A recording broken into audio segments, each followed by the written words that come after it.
Hello. As promised, I'm going to go through a few elements of the Proto-Germanic sentence I showed you a couple of videos ago and tell you how they're reconstructed. And I'm probably just going to focus on one simpler word and then one more complicated word, just because if I tried to go through every aspect of the sentence, then we'd be here for hours. Bear in mind, I haven't done this reconstruction work myself. This is the product of more than a century of research, and I don't want people to think that I've somehow done all of this myself. But to remind you, the sentence is Kattus in husai et braudan. The simplest part of this sentence to reconstruct is probably the word in. And to do this, we don't really have to delve that far into reconstruction techniques. This is a preposition, which is a type of word that shows the relationship between two other words, like through, over, beyond, and words like that in English. Throughout Germanic languages, you find a preposition which roughly corresponds to the English word in. In West Germanic languages, it's normally a high, unrounded front vowel followed by n, like in German, Dutch, English, and Yiddish. So, in or in. I think all of the standard versions of those languages have in or something very similar to it. In older West Germanic languages, the word is normally spelled like this, in. In North Germanic languages like Norwegian, Swedish and Icelandic, it's normally just the front high vowel with no consonant, something like e. And these forms all come from an Old Norse form that was spelt like this, which suggests a similar pronunciation to the modern one, something like e. The exact usage of this word, this preposition in, differs slightly from language to language, but all of these forms broadly mean the same thing as the English word in, or sometimes into, depending on what case the next word takes. All of the modern forms of this word have a high front unrounded vowel, something like I or E.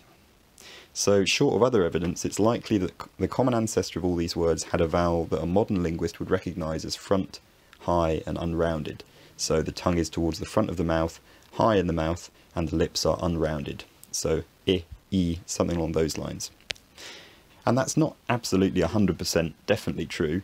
It's remotely possible that it was something like rounded U in Proto-Germanic, so the tongue is front and high but the lips are rounded, U, and then the lips became unrounded in all the descendant languages, but Occam's razor says we should call it unrounded because that's the simpler reconstruction. If you reconstruct it as rounded, a vowel pronounced with rounded lips like U, you have to propose that it became unrounded in all of the descendant languages, independently, without any particular evidence for that happening, whereas if you reconstruct it as unrounded, you don't have to suggest any major change in quality at all to get the forms that we see in the descendant languages. So the front high unrounded vowel is what we go for here. So do we reconstruct it with this n, like in West Germanic languages, or without the n, like in North Germanic languages, or with something else that doesn't survive in any modern language? Well, here we need to look in other places for evidence. There's a very regular pattern where North Germanic languages are missing n sounds that West Germanic languages have. German ganz, but Icelandic ges, or English on, but Swedish or. Across the world's languages, it's typologically rare for a n sound to just appear from nowhere, but it's fairly common for n sounds to disappear, especially when they come straight after a vowel. In these situations, you usually start off with a vowel n sequence, like our example in, and then the n disappears, but the vowel becomes nasalized, pronounced with the airflow directed through the nose. In becomes e, e. This nasal vowel is then often denasalized, becoming just e, so e becomes e. Because this kind of sound change is common, and it's rare for n to just appear from nothing, it's more likely that the common ancestor was in, and that this was preserved in the West Germanic languages, but became e and then e in Old Norse and the modern Scandinavian languages. We can reinforce this idea even further by looking at other more distantly related languages. Spanish has the preposition en, so does Greek. Welsh has un, and these all mean very similar things to our Germanic preposition, and all have a vowel followed by n. So our most likely common ancestor for this preposition has the following characteristics. It starts with a high front unrounded vowel and ends with n. There's no reason to think that there are any other phonemes in this word, so that's why we reconstruct it as in. Now, It's possible that it had a slightly laxer vowel, like in, so anything like in or in makes sense. Now let's move on to a more complicated word, braudan. Braudan. We know the pronunciation of a lot of clearly related modern forms and the spelling of a few older forms. We have, and apologies if I mispronounce any of these, Standard English bread, Scots breed, Dutch brood, German Brot, and many others, but we'll stick with those as a decently wide selection. We also have the oldest written forms of these words in a number of medieval Germanic languages. Old English uses this spelling, Old Norse uses this spelling, Old High German uses this spelling, and Old Frisian uses this spelling. Before we look further afield for evidence, we can see that the structures of the modern words are all very similar. A bilabial consonant, some kind of r-like sound, a vowel, and then a dental or alveolar consonant. The final consonant doesn't exist in West Frisian, but there are a number of reasons to think it existed in Older Frisian, and then disappeared later on. So there's a letter D in the Old Frisian spelling of the word, and it's much more likely that all the Germanic languages had this alveolar sound and it disappeared in one of them, than that none of them had it and it spontaneously appeared in all the rest of them. So that's why we reconstruct the ancestral word as having some kind of dental alveolar sound here. So we'll start with the bilabial consonant at the beginning. A bilabial consonant is one made with the lips pressed together, and in most cases here we get a plosive, so a sound where the air is stored up and then released in a burst. B, p, for example. Now sometimes this bilabial consonant in this word is b, and sometimes it's voiceless, unaspirated b. Even modern English actually alternates between these two sounds, so in my accent it's just as acceptable to say bread as it is to say bread. And most English speakers probably can't tell the difference between those two. I'll cover this aspiration thing in another video because it's a bit confusing in English. So confusing in fact that I almost don't know whether I should have mentioned it here.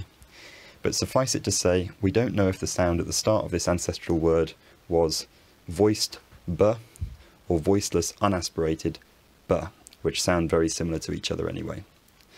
That information is another thing that's probably irretrievable, so we can't reconstruct that level of detail. The r-like sound is probably the hardest consonant to reconstruct here. There's all kinds of evidence for this sound in past versions of English. Across the modern Germanic languages it can be r, r, r, r, v. Some of these, like v, are only used in limited geographic areas, and they're probably more recent innovations. But some of them, like r and r, are scattered around everywhere. Most written older Germanic languages spelled this sound with the letter r, and the most common pronunciation of that across languages that use the Latin alphabet is r. So these medieval scribes were probably trying to represent sounds that at least sounded a little bit like r. But that doesn't tell us a huge amount. I'd say that the evidence nucleates around this sound being a tap, era, or a trill, era, in Proto-Germanic, so I've used those sounds in my reconstruction. Braudan. But that is less certain. Braudan is also possible. The last sound is probably dental or alveolar. That is, it's pronounced with the tongue at the teeth or the ridgeline just above the gums, because that's how it is in almost all of the descendant languages. And as I think Jackson Crawford said in his own video on Reconstruction, Standard German and Dutch both don't allow the d sound at the end of a word. This is always devoiced to t, even in instances where it's spelt with a letter D in spelling. This pattern is really regular. While English can have either d or t at the end of a word, German and Dutch can only have t in pronunciation. How do we tell which one of these is the older system? Well, sound changes almost always happen in a systematic way. They follow rules like sound X becomes sound Y if it's surrounded by vowels, or sound X becomes sound Y if it's at the start of a word, or other rules along those lines. In English, we find a mostly random distribution of t and d sounds at the ends of words. There's no rule that allows you to predict where you'll find t and where you'll find d. In German, there is a rule. You only find phonetic t at the ends of words. It's never d. So our options here are either the ancestral language had t at the ends of these words, and that phoneme split into t and d in English with no conditions governing that sound change, which is basically unheard of among modern languages as far as I know, or the ancestral language allowed both t and d in these words, and German devoiced all of the d sounds to t, which is a pretty common systematic sound change. Using this reasoning, we can conclude that d is probably an earlier sound than t in this word. In Proto-Germanic, it's normally reconstructed not as d, but as a fricative, the, braudan. This is because the fricative form occurs in living Scandinavian languages, and the Old Norse spelling suggests that it was there in Old Norse as well. Obviously this the sound isn't there in the West Germanic branch, so at the moment this is just one branch's word against another. It could be d or the. Here we look to a third branch, the East Germanic languages, which are now extinct. Medieval Gothic spelled similar words, for example dead, with this symbol. Gothic had separate symbols for d and t. This third symbol seems to have represented a dental or interdental fricative, th or the. Two branches are telling us it's a fricative, two branches are telling us it's voiced. So in this case it's reconstructed as a voiced fricative, the. Vowels are difficult to reconstruct because they change quickly, and so if the ancestral language has one vowel, the descendant languages 2,000 years later are going to have a scattering of different ones. So let's plot the vowels that we know on a kind of family tree-like structure. Dutch and German are very closely related to each other, the Scandinavian languages are very closely related to each other, and so on. So we can see that we have e, I, ear, o and o, and then in the North Germanic languages, y, and ö. There's a very vague trend in favour of back-rounded vowels here, so things like oo, where the tongue is towards the back of the mouth and the lips are rounded. But otherwise we need to look at the earliest spelling evidence from the medieval period. The drawback of spelling evidence is that it's not an audio recording. It doesn't tell us the vowel quality. We can only look at it and try and interpret what sound the writers were trying to represent. But the upside is that they come from much closer to the source. Some Gothic texts were written only a few hundred years after the Proto-Germanic period, and some Proto-Norse runic inscriptions were made arguably within the very late stages of the Proto-Germanic period. So we have evidence from Old English, Old Frisian, Old High German, Old Norse and Gothic. Although I don't think the word bread is actually attested in Gothic, we have many Gothic words like dead that pattern similarly to bread in other Germanic languages.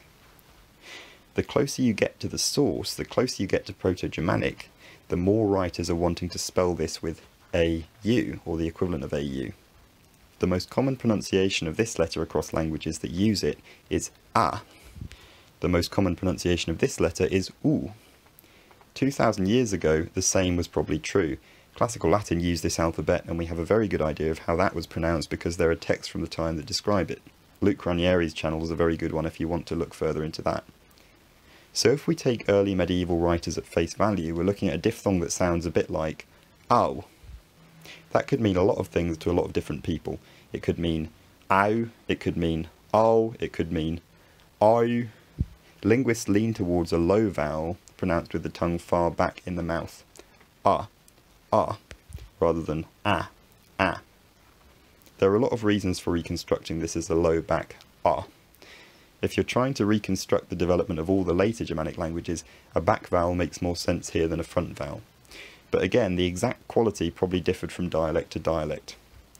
Braudan makes the most sense in light of modern languages, and it's very likely to have existed in the Iron Age, but some speakers with different accents might have said Braudan, some might have said Braudan, and so on. So now we're left with this weird vowel at the end, ah. The reason this vowel might sound a bit strange to modern English speakers, or maybe a bit French, is because it's nasalised. It's pronounced with some of the airflow directed out of the nose rather than the mouth. Many languages have nasal vowels, and even some dialects of English will nasalise vowels in certain situations, but in some languages it's phonemic. In other words, whether you're saying ah or can completely change the meaning of the word you're saying. It's believed that this kind of system existed in Proto-Germanic, but then it disappeared in all the descendant languages. So if it disappeared in all the descendant languages, why do we reconstruct it in Proto-Germanic? What makes us think there were nasal vowels there? Well, many other Indo-European languages have sequences of a vowel and then a nasal consonant, for example, in situations where Germanic languages just have the vowel and no nasal consonant. So this suggests that Proto-Indo-European had sequences of a vowel followed by a nasal consonant, and that in some of these sequences the nasal consonant disappeared in the Germanic languages. Remember earlier when I talked about the word in becoming I in Old Norse? It's a common sound change whereby the nasal consonant disappears, the vowel lengthens and becomes nasalized, and then eventually the vowel might denasalize and become a normal long vowel. So if this kind of process happened at some stage along the Proto-Germanic path, that would explain why the nasal consonants aren't there in the modern Germanic languages. But there are a couple of thousand years between Proto-Indo-European and Proto-Germanic. Surely the nasal consonants could have been lost at any point along that path. Why do we think that the vowels were still nasal by the Proto-Germanic period? Because in the Germanic languages, vowels that didn't have a nasal consonant after them in Proto-Indo-European have evolved differently to vowels that did have a nasal consonant after them in Proto-Indo-European. The nature of this change is different from language to language within the Germanic branch. They're not changes that all the Germanic languages have in common. These are changes that have happened in these languages since they split off from each other, since Proto-Germanic. This suggests that throughout and after the Proto-Germanic period, there was still a difference between vowels that used to be followed by a nasal consonant in Proto-Indo-European and vowels that weren't. The most straightforward explanation for this is that these sequences had lost their nasal consonant by the Proto-Germanic period, but they were still nasal vowels, different from their corresponding normal vowels. So that is generally why we think there were nasal vowels in Proto-Germanic. But why do we think there was one at the end of the word bread? Well, this is more of a grammar thing. Medieval Germanic languages had lots of inflections, bits added to the ends of words to add grammatical meaning, like the s at the end of cats in English. But these medieval Germanic languages had much more complicated systems of inflection than modern English has. Linguists have compared the inflection systems of other Indo-European languages with medieval Germanic ones to work out how Proto-Germanic system of inflections was structured and how it sounded. This grammatical stuff is beyond the scope of this video if we don't want it to be hours long, but in medieval Germanic languages the word bread falls into a group of nouns called the neuter A-stem nouns. The neuter A-stem category of nouns in Germanic languages seem to get their inflectional endings from the neuter thematic inflectional endings of Proto-Indo-European, and you don't necessarily need to know what thematic or neuter mean to kind of understand this explanation, hopefully. The problem is that these inflections come at the ends of words, and in Germanic languages syllables at the ends of words tend not to be stressed. Consider the words butter, Michael, cheeses in English. And because they're not stressed, they get eroded away very easily by sound changes. By the medieval period, when Germanic languages started to be written down, some of these inflectional endings had survived the centuries of sound change, even though they were in unstressed syllables. And that's how we can work out that they come from the neuter thematic endings of Proto-Indo-European. We take these endings that survived to be written down and compare those to other Indo-European languages. Now we have a good idea of what sound changes had to happen to turn Proto-Indo-European pronunciation into Proto-Germanic pronunciation. So what we do is take the neuter thematic endings of Proto-Indo-European and basically run them through those sound changes to work out what the Proto-Germanic endings would have been.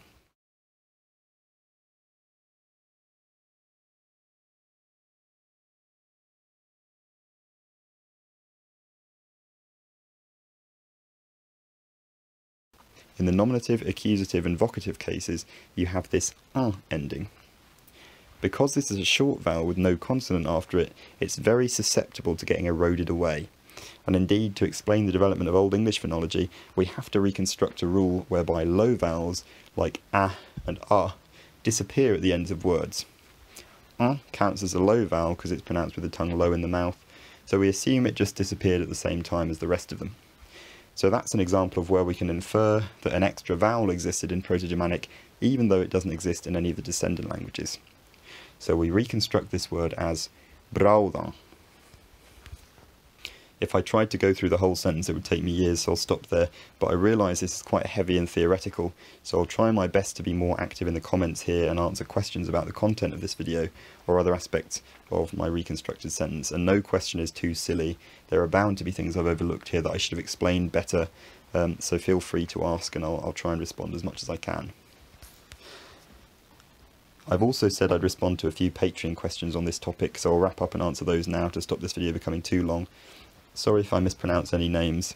Stevie Kiddikel asks about the disappearance of cases, which I alluded to in the Proto-Germanic development video, and asks whether it happened in the same way as it's now happening in modern German. Now this happened gradually in English, and a lot of it had to do with the fact that the endings of words get reduced and eroded away, and these endings were usually what carried information about grammatical case. And as well as the preposition thing that you described from German, the genitive case was also adapted into the modern possessive ending s, as in like cats, the cat's food. And I think that's also allowed in German, although someone can correct me if I'm wrong. Jill Lowe asks how similar to Anglish modern English would be if it developed straight from Proto-Germanic without outside influence. And Anglish, if you don't know, is a kind of reconstructed conlang that's supposed to be how English would look if the Norman conquest hadn't happened, I think. And I think the problem with this is that sound changes start from small-scale interactions between people. So if you change history, you change those small-scale interactions, and if you change something about history and leave it 1,000 years, the sound changes will end up stacking up very differently.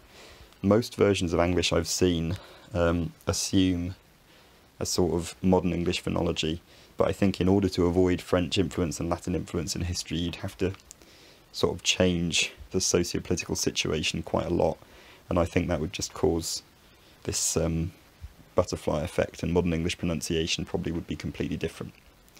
And Jill also asks whether Proto-Germanic is more comprehensible to modern German speakers than English speakers. I suspect not, because German's undergone a lot of sound changes since Proto-Germanic, but a German speaker might correct me here if they feel that they are able to understand it quite well. Ron Thorson, or Torson, asks about the substrate languages that might have affected Proto-Germanic. So it seems like when early Proto-Germanic speakers moved into northwestern Europe, there were obviously languages there already, and Proto-Germanic seems to have picked up loan words from these languages. And as Ron says, that's probably beyond the scope of this video, but I'd definitely be interested in doing a video on that kind of thing at some point in the future.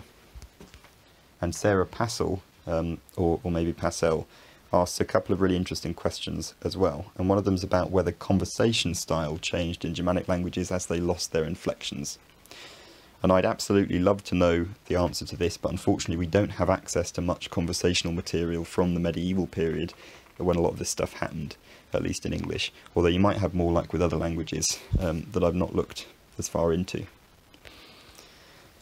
But modern German seems to be kind of in the process of losing some of its case system, so that might be an interesting analogue. And finally, Sarah asks if the dialogue in Sarah's plays, Shakespeare's plays, was artificial at the time, or if people genuinely spoke like that. And I'm doing a collaboration soon with André Mazarin, who's studied a text from the 1500s that contains conversational dialogue, so hopefully that'll shed more light on this. But in short, I think the amount of wordplay that Shakespeare used definitely drags that dialogue away from being completely naturalistic. But also there were definitely things that people said at the time and the ways that people worded things that would be surprising or sound a bit archaic to us. Although I suspect if you heard it spoken by a native speaker, it'd probably just sound normal.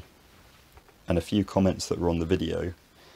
I showed a path of development that led to the modern English variant et rather than the variant ate. And that's because it's more consistent with the change from bread to bread that I also showed in the video. The shortening of this air vowel was complicated by a lot of things, and it ends up being a bit inconsistent the way the way the reflexes are distributed. And I didn't want to overcomplicate things by bringing that into the video, so I just went with the et variant because it's more consistent with the way bread developed. Another commenter asks a good question. They say that the hus vowel becomes ow, house, in modern English because of the great vowel shift that happened around the 14 and 1500s. But they point out that Standard German has a very similar au diphthong in the word Haus. And indeed, that does seem to be a coincidence. So when German and English split off from each other, the word was something like Hus, and both of them independently just happened to end up with this ao diphthong in the modern word. So that, yeah, that does seem to be a coincidence. Thank you very much for watching, and again, please do comment if anything needs explaining further. I want to help people get to a deeper understanding of this without making things too complicated, and I realise it is a complicated topic and it's a hard sort of balance to strike. So please do let me know if I'm over or under explaining anything. Thank you very much indeed for watching, and I will talk to you soon.